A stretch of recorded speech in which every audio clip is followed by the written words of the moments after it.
Lyndon Baines Johnson, the 36th President of the United States. Lyndon B. Johnson was born on August 27, 1908. He initially was Vice President under President John F. Kennedy, but when JFK was assassinated on November 22, 1963, he was sworn in as the 36th President of the United States aboard of Air Force One. He vowed to continue Kennedy's legacy throughout his presidency.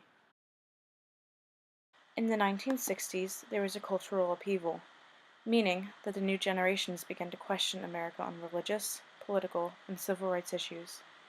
For example, ever since the 1880s, the Jim Crow laws were in effect, but even after the Brown versus the Board of Education in Topeka case, which ruled that racial segregation in public schools violated the 14th Amendment, there was still racial injustice. Lyndon B. Johnson wanted to tackle said racial injustice, and when he took over for the late President Kennedy, he signed the Civil Rights Act in 1964, officially ending segregation in public facilities. He also signed the Voting Rights Act in 1967, which ensured that minorities were able to exercise their right to vote. In the 1960s, poverty was a huge issue. According to statistics, numbers of families in poverty had risen with the overall population, and the unemployment rate had risen greatly. So President Johnson declared a war on poverty in his inaugural address. He therefore created an agency known as the Community Action Agency to coordinate all federal and state programs that were designed to help the poor. He ended up spending around $1 billion yearly fighting the poverty war. The Vietnam War. This war was mostly fought between North Vietnam, communist, and South Vietnam, who was not. North Vietnamese communists and South Vietnamese communist rebels wanted to overthrow the South Vietnamese government to reunite the country. America's involvement in this war came from an incident called the Gulf of Tonkin Incident. On August 2, 1964, the North Vietnamese fired on a U.S. destroyer anchored in the Gulf of Tonkin. A second attack was planned that never was carried through. President Johnson falsely claimed there had been a second attack on a destroyer, while convincing Congress to authorize a war with Vietnam.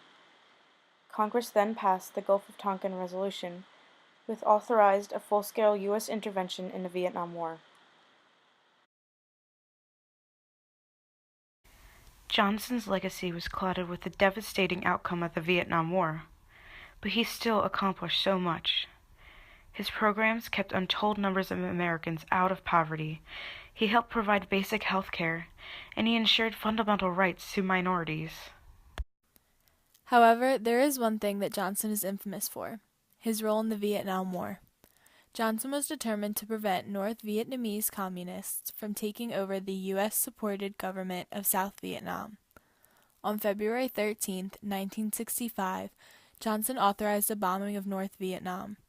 Johnson sent 3,500 troops, which shortly increased to 20,000 troops. By the end of Johnson's presidency, the total number of troops would hit 535,000.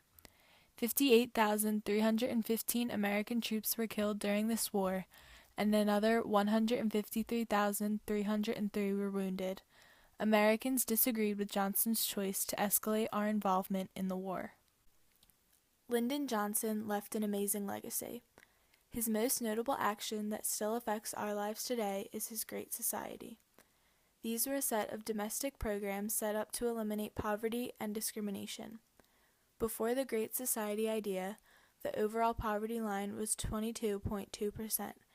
However, it eventually dropped to 12.6% with the help of this idea. Another thing Johnson improved was the government spending. On education alone, the spending increased by $8 billion, going from $4 billion to $12 billion. Spending on health rose from $5 billion to $16 billion. By 1967, the government was spending $4,000 per year on each poor family of four. This is 4 times as much as the government was spending in 1961. Johnson signed the Voting Rights Act in 1967. This act was signed in order to make sure nothing prevented African Americans from exercising their right to vote as stated in the 15th Amendment. This led to more African Americans running for Congress. When he signed the bill, there were only 6 African American members in the House of Representatives, which had 435 seats.